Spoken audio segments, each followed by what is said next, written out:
Many people, 20 years for Somalia, was fighting. So there was no job, no food. Children, most of them became very malnourished like this. So as you know, always when the civil war, the one who affected mostly is the women and children. So our patients are women and children, and they are in our backyard. It's our home. We welcome them. That's the camp that we are having now, 90,000 people, where 75% of them are women and children. And this is your hospital. This is the inside. We are doing C-section and different operations because people need some help. There is no government who protects them. Every morning we have about 400 patients, maybe more or less, but sometimes we are only 5 doctors and 60 nurses, and we cannot. We are physically getting exhausted to see all of them, but we take the severe one and we reschedule the other ones next day. And it is very tough, and as you can see, it's the woman who carrying the children, it's the woman who come into the hospitals, it's the woman who building the houses, that's their house. And we have a school, this is our bride. We opened last 2 years elementary school, where we have 850 children, and majority are women and girls. And the doctors have some very big rules about who can get treated at the clinic. Would you explain the rules for admission? The people who is coming to us, we are welcoming. We are sharing with them whatever we have. But there is only 2 rules. First rule, there is no clan distinction and political division in Somali society. Who make that thing we throw out. The second, no man can beat his wife. If he beat, we will put in jail, and we will call the eldest people till they identified his case. We never release him. That is our 2 rules.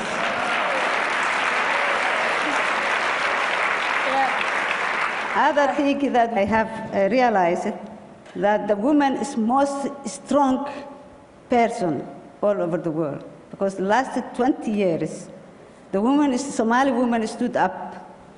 They were the leaders, and we are the leaders of our community and the hope of our future generation. We are not just helpless and the victims of the civil war.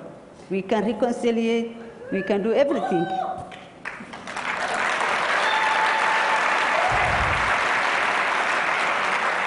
As my mother said, we are the future hope and the man only killing in Somalia. So we came up with these 2 rules in the camp where it's 90,000 people. You have to come up with some rule or it's going to be some fight. So there's no clan and division, and no man can beat his wife. And we have little storage room where we converted a jail. So if you beat your wife, you're going to be there. So you have... So empowering a woman and giving the opportunity, we are there for them. They're not alone for this. So. You're running a medical clinic with much, much needed medical care to people who wouldn't get it. You're also running a sort of civil society. You've created your own rules in which women and children are getting a different sense of security. That's true. Talk to me about your decision, Dr. Abdi, and your decision, Dr. Mohammed, to work together, for you to become a doctor and to work with your mother in these circumstances. My age, I have born in 1947, so we were having that time government law and order. But one day I went to the hospital, my mother was sick, and I saw the hospital, how they're treating the doctors, how they are committed to help the sick people. I admired them, and I decided to become a doctor. My mother died, unfortunately, when I was in 12 years. Then my father allowed me to proceed my hope. My mother died in gynecology complication. So I decided to become a gynecology specialist. That is why I became a doctor. So Dr. Deqo has to explain. For me, I really, my mother was preparing when I was a child to become a doctor, but I really didn't want to. Maybe I should become a historian or maybe a reporter.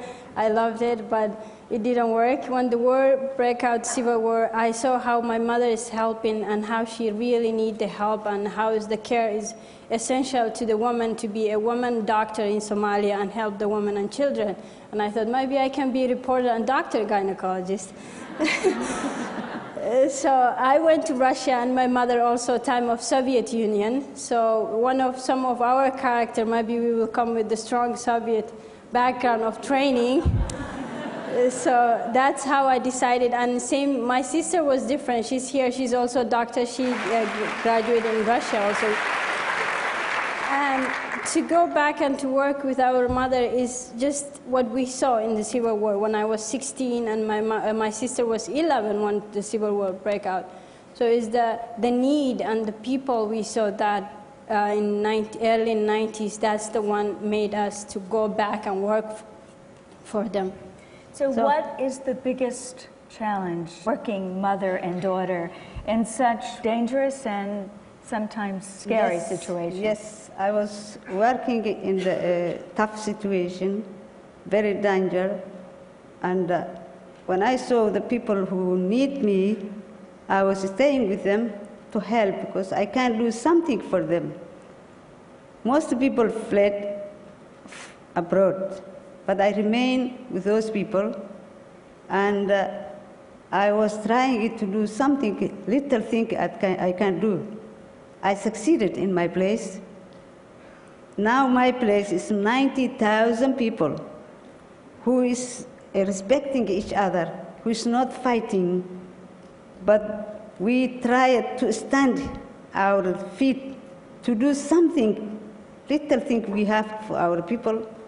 And I thankful for my daughters. When they come to me, they help me to treat the people, to help. They do everything for they have done what I desire to do for them. What's the best part of working with your mother and the most challenging part for you? She's very tough. It's mostly challenging. She always expects us to do more. And really, when you think you cannot do it, she will push you, and I can do it. That's the best part. She shows us, trains us how to do and to be a better person and do long hours and surgery and 300 patients per day, 10, 20 surgery, and still you have to manage the camp. That's how she trains us. It's not, it is not like beautiful office here, 20 patients, you're tired. You see 300 patients, 20 surgery, and 90,000 people to manage. But you do it for good reason. Thank you. Thank you. Wait. Thank you. Thank you. Thank you.